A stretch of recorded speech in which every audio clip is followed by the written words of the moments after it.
بسم اللہ الرحمن الرحیم۔ ہجرت نبوی صلی اللہ علیہ وسلم، ان کا واقعہ مکہ سے مدینے تک کا سفر، بہت ہی خوبصورت واقعہ۔ ویڈیو شروع کرنے سے پہلے آپ میرا چینل علی اسلامک ٹی وی کو سبسکرائب کر دو تاکہ میری ہر آنے والی نیو ویڈیو آپ کے پاس جلد سے جلد پہنچ سکے۔ شکریہ۔ ویڈیو کو شروع کرتے ہیں اور اچھی بات کو پھیلانا صدقہ جاریہ ہے۔ بسم اللہ الرحمن الرحیم۔ اس وقت جب دعوت حق کے جواب میں ہر طرف سے تلواروں کی چھنکار سنائی دے رہی تھی، حضرت محمد صلی اللہ علیہ وسلم نے مسلمانوں کو دار مال مدینہ کی طرف رخ کرنے کا حکم دیا اور آپ خود اللہ تعالیٰ کے حکم کا انتظار کرنے لگے۔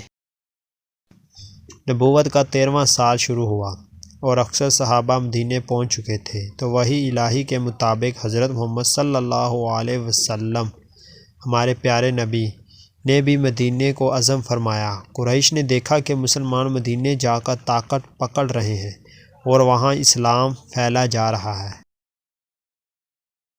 چنانچہ قریش کے لوگوں نے مختلف رائے پیش کی۔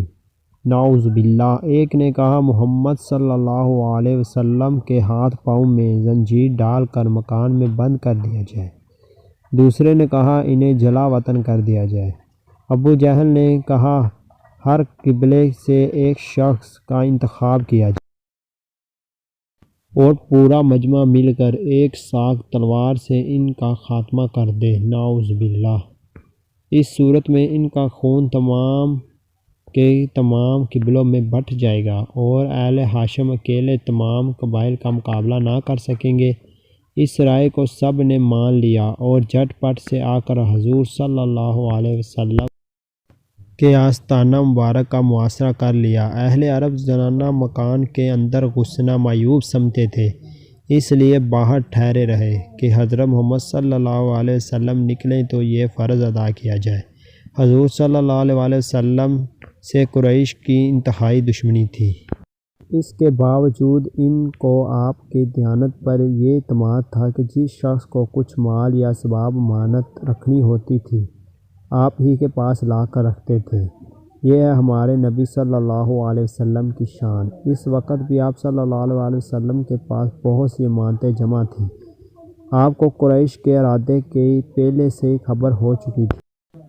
اس بنا پر جناب حضرت علی رضی اللہ عنہ کو بلا کر فرمایا مجھ کو ہجرت کا حکم ہو چکا ہے، میں آج مدینہ روانہ ہو جاؤں گا، تم میرے پلنگ پر میری چادر اوڑھ کر سو جاؤ، صبح کو سب کی امانتیں جا کر واپس دے آنا، یہ سخت خطرے کا موقع ہے۔ جناب حضرت علی رضی اللہ عنہ کو معلوم ہو چکا تھا کہ قریش آپ صلی اللہ علیہ وسلم کے قتل کا ارادہ کر چکے ہیں، نعوذ باللہ، اور آج رسول صلی اللہ علیہ وسلم کا بستر قتل گاہ کی زمین ہے، لیکن فتح خبیر کے لیے قتل گاہ کا فرش گل تھا۔ کفار نے آپ صلی اللہ علیہ وسلم کے گھر کا محاصرہ کیا اور رات زیادہ گزر گئی تو قدرت نے ان کو بے خبر کر دیا۔ حضرت محمد صلی اللہ علیہ وسلم ان کو سوتا چھوڑ کر باہر آئے، کعبہ کو دیکھا اور فرمایا مکہ تو مجھ کو تمام دنیا سے زیادہ عزیز ہے، لیکن تیرے فرزند مجھ کو رہنے نہیں دیتے۔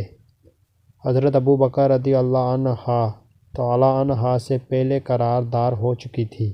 دونوں ساتھ لے جبل سور کے غار میں جا کر پوشیدہ ہوئے۔ یہ غار آج بھی موجود ہے اور بوسہ گاہ خالق ہے حضرت ابو بکر رضی اللہ تعالیٰ عنہ کے بیٹے عبداللہ، جو نوخیز جوان تھے۔ شب کو غار میں ساتھ ہوتے، صبح منہ اندھیرے شہر چلے جاتے اور پتہ لگاتے قریش کا مشورہ کر رہے ہیں۔ جو کچھ خبر ملتی شام کو آ کر حضرت محمد صلی اللہ علیہ وسلم سے عرض کرتے۔ حضرت ابو بکر رضی اللہ عنہ کا غلام کچھ رات بکریاں چرا کر لاتا اور آپ صلی اللہ علیہ وسلم اور حضرت ابو بکر رضی اللہ عنہ ان کا دودھ پی لیتے۔ 3 دن تک صرف یہی غذا تھی، لیکن ابن ہاشم نے لکھا ہے کہ روزانہ شام کو اسماء رضی اللہ عنہا گھر سے کھانا پکا کر غار میں پہنچاتی تھیں۔ اس طرح 3 راتیں غار میں گزری۔ صبح قریش کی آنکھیں کھلی تو پلنگ پر حضرت محمد صلی اللہ علیہ وسلم کی بجائے جناب امیر رضی اللہ عنہ تھے۔ ظالموں نے آپ رضی اللہ عنہ کو پکڑا اور حرام میں لے جا کر تھوڑی دیر محبوس رکھا اور چھوڑ دیا۔ حضرت محمد صلی اللہ علیہ وسلم کی تلاش میں نکلے، دوڑتے دوڑتے غار کے دائنے تک آ گئے۔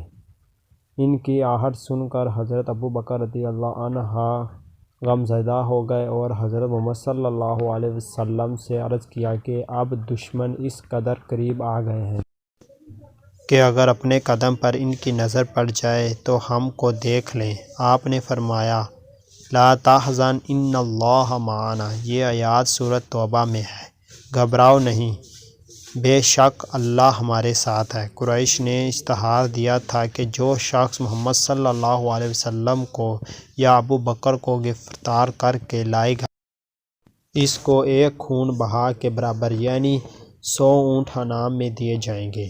سرقہ بن ہاشم نے سنا تو انعام کی امید میں نکلا۔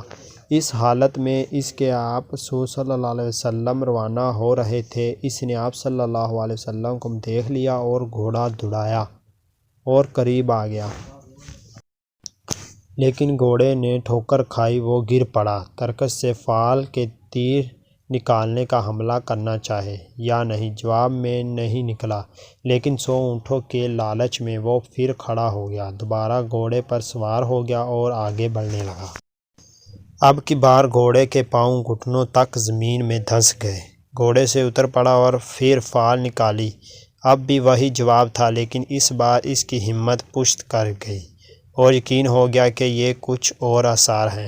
حضرت محمد صلی اللہ علیہ وسلم کے پاس آ کر قریش کے اشتہار کا واقعہ سنایا، کو درخواست کی کہ مجھ کو امن کی تاریخ لکھ دیے جائے۔